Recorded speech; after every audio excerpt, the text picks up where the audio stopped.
नमस्कार, मैं हूं अंजलि इस्टवाल और आपको याद दिला दें कि कोरोना वायरस पर हमारा शो जाता है हर दिन दोपहर 12:30 बजे और रात को 10:30 बजे। देखना ना भूलें। यूरोप की जो ड्रग रेगुलेटर है उस ईएमए, उसका कहना है कि अगर डेल्टा वेरिएंट को देखें, जो कि एक हाईली ट्रांसमिसिबल वेरिएंट है, यानी कि बहुत आसानी से संक्रमित हो जाते हैं लोग उससे, वो बहुत तेज़ी से फैलता है, जो भारत में ही पहली बार रिपोर्ट किया गया था। उनका कहना है कि डेल्टा वेरिएंट को उससे पूरी प्रोटेक्शन पाने के लिए, अच्छी प्रोटेक्शन पाने के लिए आपको वैक्सीन की दोनों डोज लगाना बेहद ज़रूरी है। और यही वजह है कि उन्होंने कहा है सभी देशों को, यूरोप के, कि आप जल्दी से जल्दी अपने टीकाकरण कार्यक्रम में 2 डोज लोगों को लगाएं। इस ऑब्जर्वेशन से या इस कथन का क्या मतलब निकल सकता है हमारे देश के लिए? हमारे देश में अभी जो टीकाकरण की रफ्तार है उसमें सिंगल डोज ही ज़्यादा नहीं लग पा रही हैं, तो 2 डोज लोगों को लग पाना बहुत स्लो है। बहुत कम प्रतिशत है हमारी पॉपुलेशन का जिसको दोनों डोज लग चुकी है। अब ऐसे में डेल्टा वेरिएंट, जो कि इस वक्त हमारे देश में सबसे ज़्यादा फैला हुआ वेरिएंट है, बल्कि अब सिर्फ हमारे देश में नहीं, हमारे देश के बाद अब दूसरे इलाकों में भी अगर आप देखें, यूरोप में ये एस्टिमेट किया जा रहा है कि जल्दी ये 90% इन्फेक्शंस जो होंगे वो डेल्टा वेरिएंट की ही वजह से होंगे। ऐसे में डेल्टा वेरिएंट को रोकना बहुत ज़रूरी हो जाता है और इसके लिए 2 डोज की ज़रूरत है। हमारे देश में अब तक 2 डोज का जो परसेंटेज है वो अच्छा नहीं है। ऐसे में हमारी चिंता बढ़ जाती है, क्योंकि डेल्टा वेरिएंट अगर सर्कुलेट करता रहा तो उसका असर लोगों पर पड़ेगा।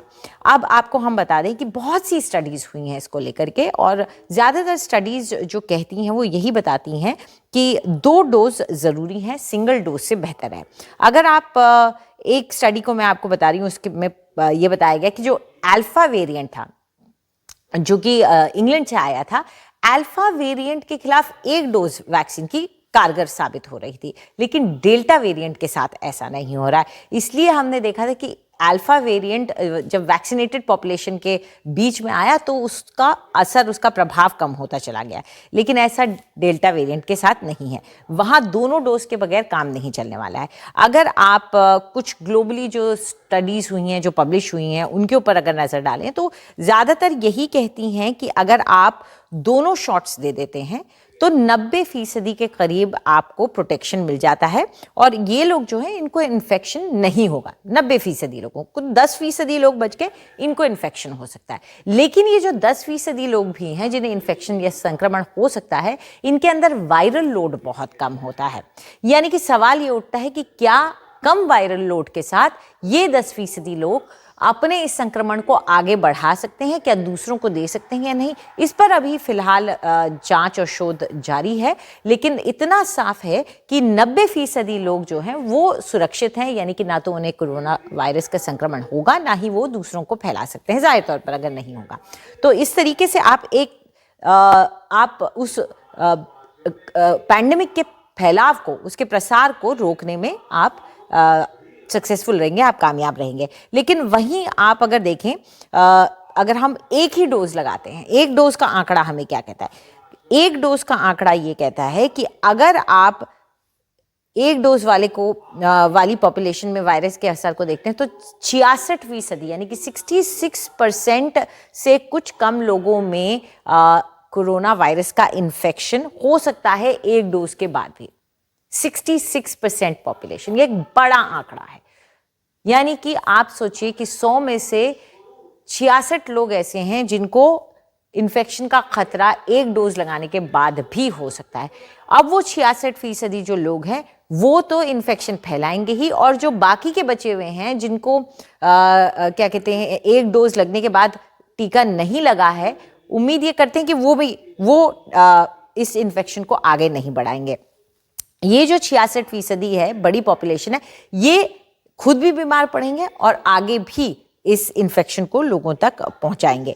तो ये एक थोड़ी सी चिंता की बात हो जाएगी, क्योंकि इन 66% लोगों को भले ही 1 टीका लग चुका है, आप इनको बाकी के लोगों के साथ मिक्स इन नहीं करने दे सकते, ना उनके साथ जिनको एक टीके की एक डोज लग गई है क्योंकि उनको खतरा है, और ना ही उनके साथ जिनको कोई भी डोज लगी बिकॉज वो कंप्लीटली वैक्सीनेटेड नहीं है, अनवैक्सीनेटेड है, तो उनके लिए तो खतरा अलग लेवल का है। तो ये ज़्यादातर स्टोरीज जो दिख रही हैं हमें, जो ज़्यादातर स्टडीज़ जो दिख रही हैं और उनका जो डेटा हमारे पास आ रहा है, उससे 2-3 बातें ये साफ हो जाती है कि जो एक डोज की सुरक्षा है वो बहुत ही कमज़ोर है।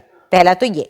दूसरा, अगर आपको एक डोज के बाद इन्फेक्शन होता है तो बहुत ज़्यादा हाई चांसेस हैं कि आप दूसरों को भी इन्फेक्शन दे दोगे और आप दूसरों को भी ये इन्फेक्शन स्प्रेड कर सकते हो। तो पैंडेमिक का फैलना इसी से होता है कि जब एक शख्स दूसरे शख्स को अपना वायरस दे देता है और उसके बाद ये चेन चलती रहती है। तो पैंडेमिक का प्रसार एक डोज से रुकना मुश्किल है।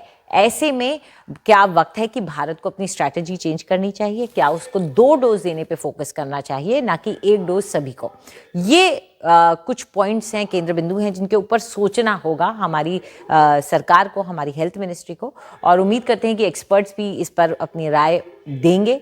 तो जब तक हमारे पास अपना डेटा नहीं है इतना, तो हम दूसरे डेटा से हम कम से कम उस पर भरोसा कर सकते हैं। ये यूरोप से आया हुआ डेटा है, सॉलिड डेटा ही आता है ज़्यादातर वहाँ से, तो उससे हमें ये साफ हो जाता है कि 1 डोज से काम नहीं चलने वाला है, 2 डोज चाहिए होंगे। नमस्कार।